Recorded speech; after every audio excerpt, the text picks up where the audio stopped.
Welcome to our channel. Today we how to subscribe to WattTime Grid Carbon Tracking Detailed Guide step by step clearly.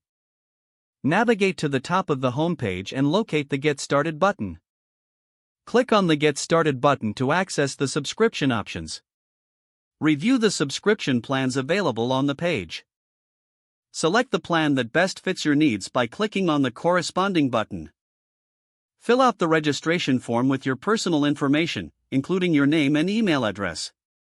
Create a secure password for your account. Agree to the terms and conditions by checking the box provided. Once you have completed the form, click the Submit button. After submitting the form, check your email for a confirmation message from WattTime. Open the email and verify your account by clicking the confirmation link. Once your account is verified, return to the WattTime website.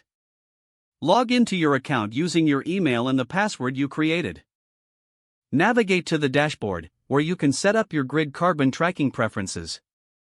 Choose the regions you want to track for carbon emissions data. Customize any additional settings based on your tracking requirements.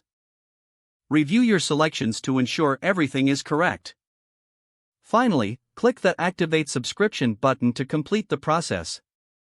If the page does not load, refresh the browser or try again in a private or incognito window. Make sure you are using the correct email address, then retype it carefully to avoid small typos.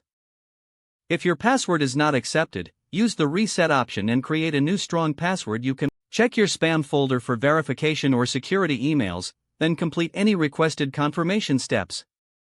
Enable two-factor authentication if available to improve account security and reduce unauthorized access risk. After signing in, review your profile details so your contact information and settings are accurate and current. If you see an error message, note it down and try again after restarting your device and internet connection. Log out when you finish, especially on shared devices, to keep your account and payment information secure. If the page does not load, refresh the browser or try again in a private or incognito window.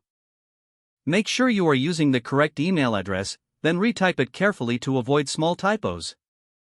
If your password is not accepted, use the Reset option and create a new strong password you can remember.